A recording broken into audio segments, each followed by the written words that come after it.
Right, we're back on air. A warm welcome to episode 4 of Once Upon a Time in the Ashes, the podcast that takes the path less travelled on its journey through the history of bat and ball between England and Australia.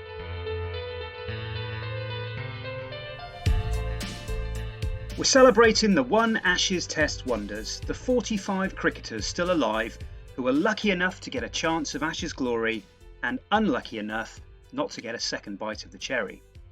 So far, we featured Keith Slater, Ken Taylor and Fred Rumsey. What tales they've told, what times they've had. We're also honouring the 89 One Ashes Test wonders who have passed away and hearing how they fit into the patchwork quilt of Anglo-Antipodean rivalry. Eric Hollies, Alan Watkins, Bill Watson, Doug Insole, all united in their brief foray into the Ashes arena. If you've missed any of the episodes so far, you can catch up in the usual way on Spotify, Apple, Google and YouTube. You can follow me on Twitter at OnceAshes. You can find bonus material and photos on the website onceuponatimeintheashes.com. You can email me cricket@onceuponatimeintheashes.com, or you can just sit back and listen.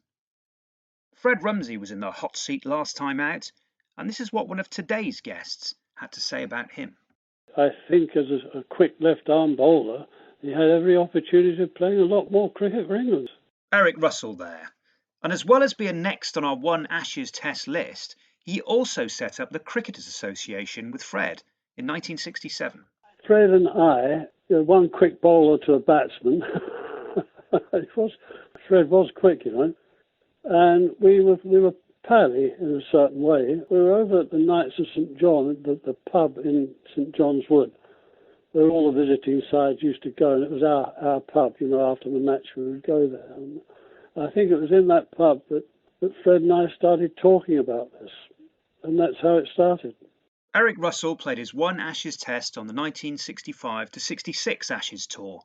In an alternative universe, Fred was a key member of that tour, firing down his left-arm thunderbolts on those quick and bouncy Australian wickets, long before Mitchell Johnson had conceived of the idea. But alas, Doug Insole barred his path. We'll hear more from Eric soon and find out how he came to be playing in that first test at Brisbane in December 1965, where he was joined by Peter Allan of Queensland, who was to make his one and only test appearance on his home ground. I did not bowl very well, not well at all. It came as a complete surprise to me when I knocked Mike Smith over. Peter and Eric have much in common, as we'll find out soon. Both were 29 when playing in their One Ashes Test. Both were in fine form during that Australian summer of 65-66, and both had reasons to curse injuries. And though it might not sound like it, both of them also hail from Scotland. Eric Russell was born in Dumbarton, and Peter's father emigrated to Australia from Scotland in 1923. But before we hear from our leading men, let's fast forward to the third test of that series at Sydney in early 66, where a certain David Sincock of Adelaide was making his third and final test appearance and his first and last in the Ashes. David made his test debut a year before, aged only 22, in a one-off test against Pakistan, claiming 3 for 67 in the first innings and 1 for 102 in the second. A solid performance and a thoroughly encouraging debut. But his most notable success came against Sir Garfield Sobers. You might remember that Keith Slater and Ken Taylor enjoyed some success against the great man. And I almost got booed because I got him leg before wicket for 11. And the crowd were most disappointed. So I picked up getting Sobers 3 times. I got him out in both innings at Middlesbrough once. I bowled him leg stick in the second innings, and I can still see him throwing his head back, as if to say, fancy getting out to that duck egg. Not to be outdone, Fred Rumsey, playing for Somerset, took his 500th county championship wicket when having Sobers of Notts caught behind for a duck in 1968. However, David Sincock made a more lasting impression on Sobers than any of this trio. Denis Brien, former player and president of West Torrens Cricket Club in Adelaide, tells of a grade game he played in between Adelaide University and Sobers' prospect in 1961. Denis was playing with his second cousin, David Sincock. We were at university together, and university has a team in the SACA comp. And we're playing at Prospect Oval against Prospect. And the incoming batsman was Garfield Sobers. He said to me, I was the keeper. He said, what do you think I ought to bowl? I said, bowl the wrong one first up. Oh, he said, no, I can't do that. What if he picks me? I said, he lives in Barbados. You live in Adelaide. He's never seen you before. So he bowled it, pitched outside off stump and hit his leg stump. And Sobers stood there. He looked at the square leg umpire and nothing happened. And I said, oh, Mr. Sobers, you're out. He said, how? I said, bowl, and off he went. And after the game, we're having a beer with him, and I said, why didn't you go? And he said, well, I've never seen a Chinaman's wrong and turn that much. I thought you knocked the bails off. And that was David's first ball to Sobers. It wasn't the only time that David bamboozled Sobers. David was selected for the tour to the West Indies in 1965, finally getting a game in the final test of that series at Port of Spain. And history was to repeat itself. The following is taken from Sobers' autobiography, 20 Years at the Top. I was bowled in the first innings by one of the most interesting bowlers I've ever played against, the slow, left-arm Chinaman and googly bowler, David Sincock. No one turned the ball more than Sincock, who was known in the team as Evil Dick. I'd first encountered him in Adelaide on a previous trip to Australia. None of us could read his googly. The ball fizzed through the air and he had to try to see which way it was spinning. The delivery which bowled me in Trinidad pitched well outside my leg stump and hit off. What happened? I said. And wicketkeeper Wally Grout said, Evil's done it again. David was to take 2 wickets in each innings of that match, and in both innings he dismissed the all-rounder Willie Rodriguez. Here's Willie's recollection of his dismissal in the second innings. He got me out stumped. Well, I played at the ball and missed it. I went forward and played at the ball, but it spun away. It was the Chinaman. Wicketkeepers just tipped the bails off and I was gone. I don't think I've lasted too long, a couple of balls maybe. He did spin the ball prodigiously. I think initially he had a reputation of being a little wayward, but he was not on this tour. They thought the West Indies. He bowled very tidily and he bowled a good line. David took 4 wickets in that match in a thumping 10-wicket win that meant the tour finished on a high for Australia, even though they had lost the series 2-1. He was still on the radar of the selectors, but unfortunately he couldn't find those miracle balls against Boycott, Barber and Edrich in the third test of the 65-66 Ashes. England were 234 for 1 and 303 for 2, thanks to centuries from Barber and Edrich, and even though they were eventually bowled out for 488, David went wicketless during his 20 overs. He was dogged with the bat in Australia's reply, sticking round for over 2 hours for his 29. But Australia were eventually bowled out for 221, followed on and lost by an innings, thus denying Sincock a bowl in the 4th innings. He was never to play in a test match again. This is how cousin Denis sums up his bowling. David's biggest problem was landing it all the time. I guess he tried to put so much on the ball, it was hard to control. If he had it on day and landed everything, he was unplayable. But quite often, he'd bowl 1 or 2 full tosses and over, which they carded. But David wasn't just done with Test cricket. At the end of the season, aged only 24, he was done with first-class cricket altogether. His last match for South Australia was against Victoria at the MCG, where Wisden reports that he came in for heavy punishment, as he took 1 for 140 from 27 overs. A recurring back injury didn't help, but professional sport just wasn't for him, and retirement wasn't a difficult decision. Denis can sum this up for us. He worked for a company called 3M here. Of course, they all had jobs then, and he got transferred to Sydney. So in Sydney, he decided he would only play club cricket. He'd concentrate on promotion in the business. David still lives in Sydney today. It was back to business for him, and it's back to Ashes business for us, as we welcome today's opening pair to the crease, Eric Russell and Peter Allan. And it's going to be Eric to face the new ball. Eric Russell was born in Dumbarton in 1936. He was a stylish opening batsman who played for Middlesex from 1956 to 1972, scoring over 25,000 first-class runs, including 41 centuries. He scored 1,000 runs in a season 13 times, and he played 10 tests for England between 1961 and 1967. His Ashes test came in 1965 in Brisbane. So welcome to Once Upon a Time in the Ashes, Eric. Thank you very much. It would be great just to understand first how you got into cricket. So you were born in Dumbarton. Did you grow up in Scotland as well? No, we left, strangely enough, during the war. My father decided to go and work in London. My brother's a retired doctor. We were talking about it recently, saying, well, why on earth did we go down to London during the war? Yeah. Anyway, that's what happened, and we went to Middlesex, a place called Raiders Lane, and my father used to travel up to London for business and come back. So that's the way it started. And did you start playing cricket from a young age? Well, I first started playing for Harrowtown Cricket Club near Raiders Lane, and I played for the third 11, which were all men, and I was wearing shorts, and I was 14. That's where it started. And so from there, of course, I became interested in playing cricket. It was a small private school I went to. I decided I was getting quite interested in it, and a man called Jimmy Sirrett got hold of me and said, I'll take you down to the Chiswick Indoor School and you can have some coaching lessons on Saturday morning.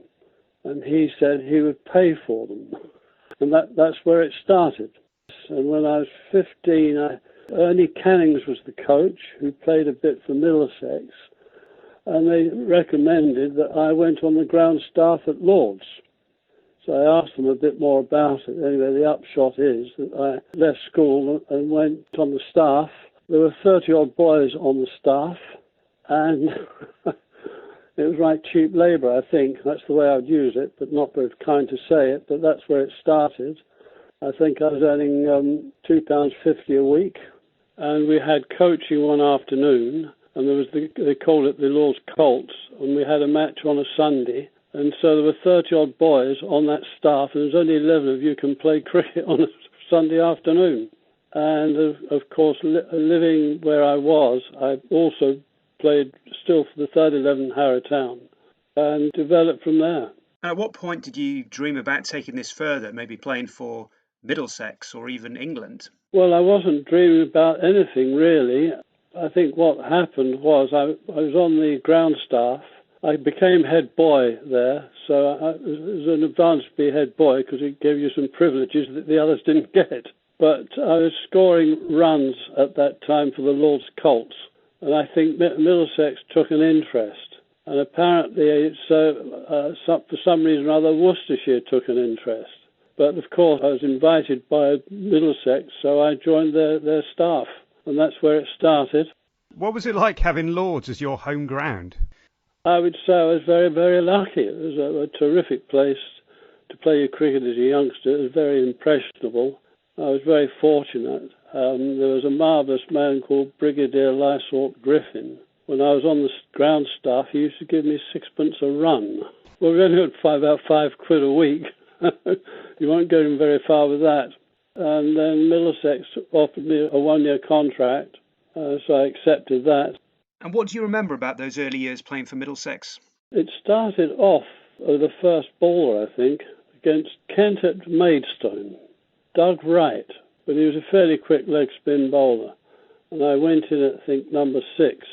Played and missed at the first ball, and I thought, well, I'll play for a googly. It was a googly, and it bowled me out for naught. In the second innings, I got 6. That was my introduction to first-class cricket. It was the middle of the season. I didn't play again until they picked me to play against Worcester, the last match of the season, and I was bowled out for naught. So my introduction in that year was 0-6-0.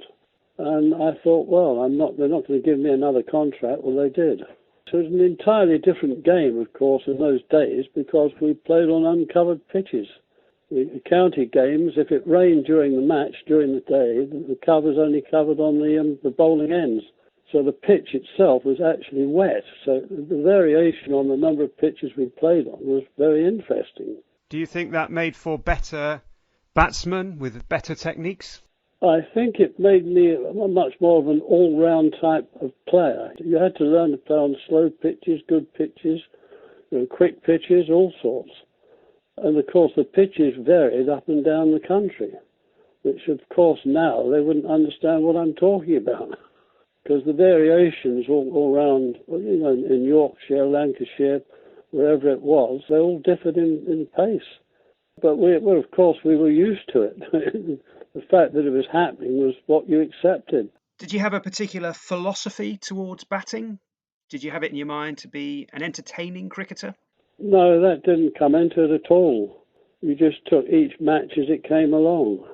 And gradually you developed a way of playing your own technique. I became mainly a front foot player because the variation on the pitches, if a ball was short it would take off. The bounce of the ball was different to the modern day game. So I found that my best way to play, to cope with it, was to play on the front foot, giving myself enough time to move from the front foot to the back foot, depending on the length of the delivery. I became a front foot player. Well, the only interesting place where I didn't was in Australia. What was your tactic against the short ball? Were you a hooker or would you sway out of the way? I did not consider the hook a percentage shot. So, you can get into trouble hooking, trying to hook. You might get an edge. You might be at a top edge. There are too many different ways of getting out to a hook shot. So I used to let it go. And the beauty of getting to Australia, as I've just said there, is because of the pace and the pitches. They were very good bouncy pitches, but they bounced in an authentic way. They weren't unusual. They bounced and they were quick. But I quickly got used to it. Peter Allan was a right-arm fast bowler who enjoyed 10 years of state cricket for Queensland from 1959 to 1969. He played one test for Australia in 1965. In 57 first-class matches, he took 206 wickets at 26.19, and at the time of his retirement, he was Queensland's leading wicket-taker. His best bowling performance was 10 for 61. More of that soon. Peter, welcome to Once Upon a Time in the Ashes. Thank you very much, sir. How did you first get into cricket? That was for South Brisbane, right? South Brisbane, yeah, District Cricket Club is the club I grew up with and finished with, yeah. So I would have been sort of going on 18 when I first started playing for the club. I guess initially I was more anxious about making the first grade side with my club and then going on with them. And from that, then naturally you hope to play for your state and then you hope to play for your country. Were there cricketers at the club who helped you in these formative years? Yeah, well, you probably remember Ken and Ron Archer, who played cricket for Australia. Well, Ron was a bowler, the same sort of ilk as me, and he was older than me, but he took me under his arm a bit and showed me a fair bit of the tricks of the trade. As did Ray Lindwall, who wasn't with my club, but when we were playing for Queensland together, he gave me a few useful tips. And when was that, when you made the step up to play for Queensland? 1959-60 was so it was only half a season for Queensland. I didn't go on what we call a southern tour to New South Wales, Victoria, South Australia and Western Australia. Tasmania weren't in the Shield when I was playing. And then funny enough, I was transferred down to Melbourne with my job. I made the Victorian practice squad, but didn't make their side. And then you came back to Brisbane? Yeah, I was offered a job up here, probably a dirty word to say now, but with a cigarette company in Brisbane, and I was anxious to come home because I wasn't very happy living in Melbourne. I was pining for the Sunshine State. So when I was offered this job, I grabbed it and came back. Then I got picked into the Queensland side virtually straight away and just went from there. Peter and Eric were initially selected by their countries on overseas tours, Peter to the West Indies in 1964-65, and Eric to India and Pakistan in 1961-62. And they both had their difficulties on these tours. Here's Eric to start with. It was a very tough tour. We played 5 test matches in India, I think, and 3 in Pakistan. It was a very strange tour. The general opinion, I believe, at Lord's, where it all happened, was that they said that they would never go for another tour like that again. It was a lengthy tour, difficult. It was a tough old game all the way through. The accommodation wasn't great. We didn't stay in many hotels. And the food was difficult to handle, of course. Eric played 2 test matches on that tour. His debut came in the first test against Pakistan in Lahore, where he scored 34 in the first innings. And then he played the 4th test against India, where he could manage only 10 and 9. Peter had a similarly disappointing time in the West Indies, but for reasons other than his performances on the field.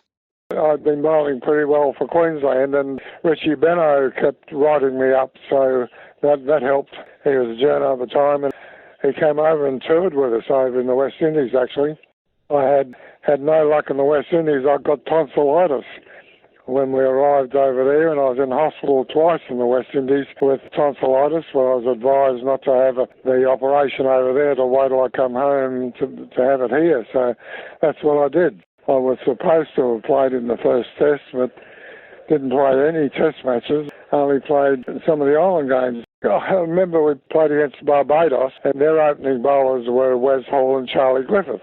So that was not too good for our batsmen, didn't worry me all that much. I got to know Charlie Griffiths pretty well, and we came across a little agreement together that if either of us came into bat when the other one was bowling, we'd give them a ball to get off the mark.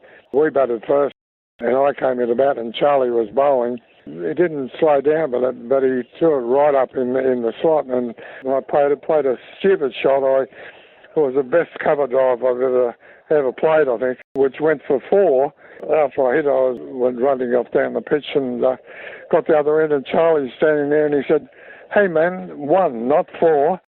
And the next ball he bowled me was about 100 miles an hour, went straight past my ear. I heard it fizzing past, didn't see it, and I thought, that's enough for me. So I swung at the next one, hoping to hit it over the fence or anywhere, but a clean bowled me. I thought, thank goodness for that. And we lost the series 2-1. It was basically declared the World Championship at the time between the West Indies and us. But we got beaten 2-1, so I guess they were the world champions then. In the English summer that followed that Australia tour of the West Indies in 1965, Eric was finally selected for England duty again in the 3rd and final test against South Africa at the Oval, some 3.5 years after his last test appearance. I opened the batting with Bob Barber, and the first delivery I faced, I was out LBW, first ball. It was a lousy decision. I didn't say anything, and we had 1 over to play on the second day, 1 over before lunch, which is rather unusual. So we went out, and the first ball I got hit me very high up. I played slightly on the back foot, and it hit me way above my pad. That will tell you how high up. The umpire gave me out. First ball. Walked off with Bob Barber. He said that was a diabolical decision. And we got in the dressing room, and I didn't say anything. There's no point in saying anything. Bob just stated, he said that was a terrible, terrible decision. We wouldn't have hit another set above the... therefore, in those days, if we'd had the camera, I'd have signalled for it, and it would have been not out. So that was my first introduction to playing Test match cricket in England. And yes, with a terrible decision. But you made your maiden half-century in the second innings. I got 70-odd in the second innings, yes. Was that a proud moment to finally get some runs for England? Oh, yes, it was very good, yeah. Very satisfactory, obviously, to get some runs. And do you think it was that performance that cemented your place on the tour to Australia that winter? Yes, it was, probably. Do you remember how you found out that you were going on the tour to Australia? We were playing a benefit match on a Sunday afternoon, Middlesex versus whoever, at a place, I think it was at Southgate, a cricket club. And they'd picked the England side that morning. And we were out in the middle fielding in this charity match, and they started to read off the side. And of course, they read off Bob Barber, Boycott, Edrich. Suddenly, my name appeared last. But there nonetheless. Yes, that was how it happened. So they took 4 openers. I think the idea being that the pitches were quick and bouncy, and that better to have 2 openers and number 3 an opener. That was the idea. So there were 1, 2, 3 were openers. So Eric was on the plane. The first time, by the way, that the MCC touring party had travelled by air rather than sea to Australia. And as soon as he arrived down under, Eric hit the ground running. I got off to a very good start, and I was there ready, waiting to play if I was picked. Eric scored 81 in the opening first-class match of the tour against Western Australia on the 29th of October 1965. On the same day, Peter Allan was playing in the first Sheffield Shield match of the season for Queensland against New South Wales. He also found his form quickly, but that didn't necessarily mean he was making friends. I was not very popular at the time because in the lead up, the first Shield game before the first test was between Queensland and New South Wales in Brisbane, and I had a purple spell with the ball and then broke Bobby Simpson's arm, because we didn't have such things as arm guards or anything in those days, and I whacked him on the forearm and broke his arm, so he was out of the first test. Funny is not the right word, but it was funny at the time because he and I both worked for the same company. He was in Sydney, of course, and I was in Brisbane. So we knew each other pretty well. And all he said when he came back and I asked how he got, he said, "Well, thanks, mate," and that was it. No, didn't send me a Christmas card, no. Injury was going to continue to play a part in both Peter and Eric's summer of 65. Never more so than when the MCC played Peter's Queensland on the eve of the first test. Eric had followed up his 81 against Western Australia with 93 against New South Wales. His form continued into the Queensland match as he made 110 in a partnership of 201 with fellow Centurion John Edrich. Peter Allan went wicketless on that opening day, but did manage to clean bowl the captain Mike Smith on day 2. When the time came for the MCC to bat again, Eric picked up where he'd left off in the first innings, racing to 45 before being forced to retire hurt. That was before the first test match. Yes, I think that was when I got broken thumb batting. I don't think it was anything special, nothing nasty. No, I just think I played and missed and it hit me straight on the end of the thumb. Was Peter Allan the bowler? We'll have to leave that question unanswered for now, as neither Eric or Peter can remember. What we can say is that Peter had Boycott caught behind for a duck and bowled 6 overs for 19. And when Graham Mackenzie was declared unfit for the first test, it meant that Peter was in the 12 for Brisbane. I was at work when it came on the radio, and I remember 2 people from the office came hurtling down to where I was and screamed, you're in. And I thought, what are they talking about? And that was a bit of a pleasant surprise. Did it make it easier to make your test debut on your home ground? Oh, yeah, it was a warmer feeling to play there, that's for sure. Queensland, we had 4 in the side, which was another plus. I mean, Wally Grout was the keeper, and Peter Burge, Tom Levers and myself. Despite his thumb injury, Eric was fit to play in that first test and looking to continue his fine run of scoring. Brian Booth took charge of the Australians. Bobby Simpson's Peter Allan inflicted broken wrist meant he had to miss out. Brian won the toss, and when he decided to bat, it meant that Eric was in the field. Yes, I was fielding at extra cover, and David Allen was bowling. I forget who the batsman was, number 4, I can't remember his name. He was new to the game, a good young player, Australian. He hit the ball quite firm back out of extra cover, and I stopped the ball and threw it to mid-off, wherever that was, and I looked down and the shirt was covered in blood. So I'd split the webbing between 2 fingers. So off I go. Billy Griffith, the manager, said, you'll have to go to a hospital. we'll make a phone call. So they made a phone call, and they said we were going to see a doctor in his practice. So I said, fine. They said, David Larter. He said, David, look after him. So we get into the doctor's surgery, and the doctor looked at it and he said, well, I'm going to have to put stitches in here. So as he got the needle out, there was a clatter behind us. It was David Larter falling back onto a seat in shock. He didn't like it. He just sort of collapsed. I said, well, forget about him. Let's just get on with it. The injury curse had struck again. Australia went on to score 443 for 6 declared, which included centuries for Bill Lawry and the debutant Doug Walters, the good young player that Eric talks about, who hit the ball to him at extra cover and so caused that injury. Once Eric was stitched up, he returned to the ground, not expecting to bat, but with England struggling to avoid the follow-on, he was thrust back into the action. So I said, I'll go out. And so that's what happened. I went out, and I think Fred was batting. Fred Titmus. I don't think I scored a run anyway. I just relaxed my right. It was my bottom hand. So as I was playing the ball, I took the hand off the handle. Eric made a painful 0 not out and then wasn't required to bat in the second innings as the game meandered to a draw.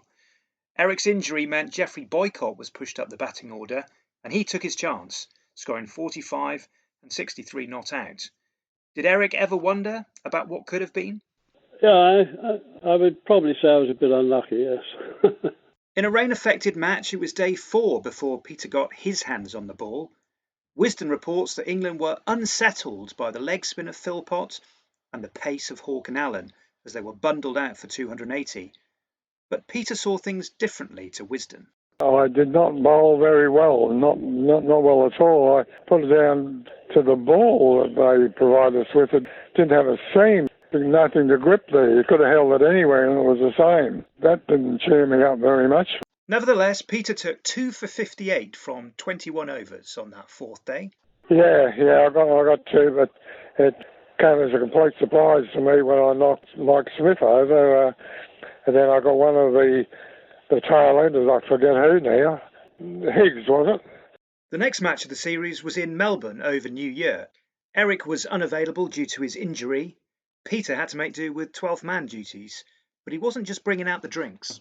I had to field because we had injuries in the game, and I know I had to go on the field. And Ian Redpath, who'd played in the test match up here to replace Bobby Simpson, he was the second substitute fieldsman we had, so it was a bit of a disastrous game, the injury-wise. Then I was dropped for the 3rd test, which was in Sydney. But it turned out to be a blessing in disguise that you missed that 3rd test, didn't it, as it enabled you to go back to Sheffield Shield cricket? Well, that's right, yeah, it was good news, bad news sort of thing. And then that's when I played for Queensland against Victoria, and I got the 10 wickets in the innings. We batted first and only made 180, and then they went in. This is on the first day, and we had them 4 for 60 overnight. I had 4 the first night and got the other 6 the following morning, and we batted and bowled them out for 130, so we led by 50, and then we batted and we were none for 150 in the second innings, so we led by 200 at the end of the second day and still got beaten outright. Yeah, I was going to say, amazingly, you took 10 wickets in that match and they chased down 387 to win. Incredible. Yeah. Well. And was that your best day as a cricketer, do you think, against Victoria? I think I bowled better at times, but naturally that was the best result I've had. I mean, there's only happened 3 times in the whole of Shield cricket in Australia, so to be one of them was very satisfying. Did you get to take the ball home that day? No, I tried to, and the Victorians grabbed it, but then when they came up to play the return game up in Brisbane, they got me to come down there and present it to me on the Gabba. That was quite nice. I've still got the ball all here, of course. An incredible performance, and as Peter said, it's only happened 3 times in Shield cricket. Tim Wall took 10 for 36 for South Australia against New South Wales in 1933, and Ian Brayshaw took 10 for 44 for Western Australia against Victoria a year after Peter in 1967. Peter's figures that day in 1966 were 10 for 61 from 15.6 overs. Remember, these were 8-ball overs. And there was more good news, bad news following that match. So I was picked back into the Australian team for the 4th test in Adelaide, but in the process of getting the 10 wickets, I'd broke my ankle. When I say broke my ankle, I split the bone in the ankle and I virtually couldn't bowl. I was out of cricket for a full season after that. And looking back at that Ashes series, do you feel you were a bit unlucky with the way things turned out? Doing my ankle in didn't help, and not bowling well in the first test. You know, if I'd have bowled well in Brisbane in the first test, I probably would have kept playing in the 2nd, 3rd and 4th test, but it wasn't to be. What did it mean to you to play in the Ashes? It meant a lot to me to play against England. It probably hasn't got the hype it has now. It wasn't called the Ashes back then. It was just, we're going to play England, and that was it. Nowadays, it's the Ashes this and the Ashes that. Despite all their eye-catching individual performances, injury had scuppered Peter Allan and Eric Russell's chance to really stamp their mark on the Ashes. England took the lead in the series when they won by an innings in Sydney, with Eric's fellow openers Barber, Edrich and Boycott all in the runs. When Eric had recovered from his hand injury, he returned to the MCC side in February, and he scored 48 against a combined 11 in Tasmania on the eve of the 4th test.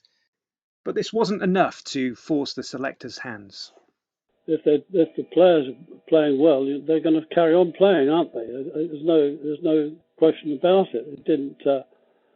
I didn't have any feelings of disappointment.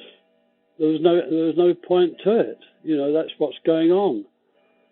What I had to do is, when the other games were being played, the other state games were playing, I was picked because I've got to play. I've got to score runs. Just keep scoring runs and just do it. And that's exactly what he did. Australia reversed the result of the 3rd test to win by an innings at Adelaide, which meant that the series was delicately poised at 1-1. The 3 openers were suddenly out of runs, Boycott the top scorer of them with 22. Eric then made a century against New South Wales before the final match of the series. Did he think he had done enough to make the side for that decisive final test? No, I don't recall. All I recall is when I'm going out to bat, just concentrate on the batting, wasn't thinking about anything else. Did you feel a touch unfortunate the way things worked out during that series?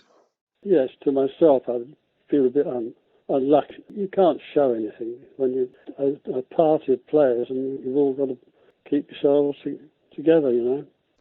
Of course, we'll never know how things would have turned out if an in-form Eric had been picked for that final test. Only a victory at the MCG would see England win the series 2-1 and thus reclaim the Ashes.